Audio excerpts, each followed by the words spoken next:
देश में चुनाव लड़ने के लिए अब तक हर उम्मीदवार को अपने ऊपर चल रहे केसों का जिक्र चुनावी हलफनामे में करना होता था, लेकिन अब इस नियम में सुप्रीम कोर्ट ने एक अहम बदलाव कर दिया है, जिसकी अब हर तरफ चर्चा हो रही है। अब चुनावी हलफनामे में सुप्रीम कोर्ट के आदेश के मुताबिक कुछ और जानकारियां भी देनी होंगी। तो क्या है वो जानकारी जिसका अब उम्मीदवारों को करना पड़ेगा उल्लेख, जानेंगे इस रिपोर्ट में। सुप्रीम कोर्ट ने चुनाव लड़ने वाले अपराधी छवि के उम्मीदवारों को लेकर अहम फैसला सुनाते हुए साफ कर दिया है कि उम्मीदवार पर जितने मुकदमे दर्ज किए गए थे उसे अपने हलफनामे में सभी का जिक्र करना होगा। यहां तक कि जिस मामले में बड़ी अदालत ने उसे बरी भी कर दिया हो उसके बारे में भी जानकारी देनी होगी। कोर्ट ने कहा, हर कैंडिडेट को नॉमिनेशन फॉर्म में अपनी सारी पुरानी दोष सिद्धियां बतानी होंगी, चाहे अपराध छोटा हो या फिर बाद में ऊपरी कोर्ट ने सजा रद्द कर दी हो।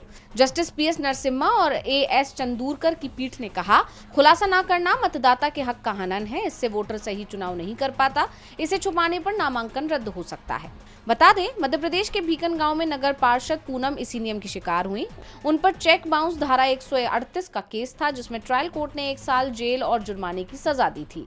उन्होंने अपने नामांकन में इसका जिक्र नहीं किया क्योंकि हाई कोर्ट ने सजा पलट दी। पूनम ने दावा किया कि सजा खत्म हो गई तो बताने की जरूरत नहीं। सुप्रीम कोर्ट ने याचिका खारिज कर दी और कहा कि रद्द सजा भी बतानी होगी।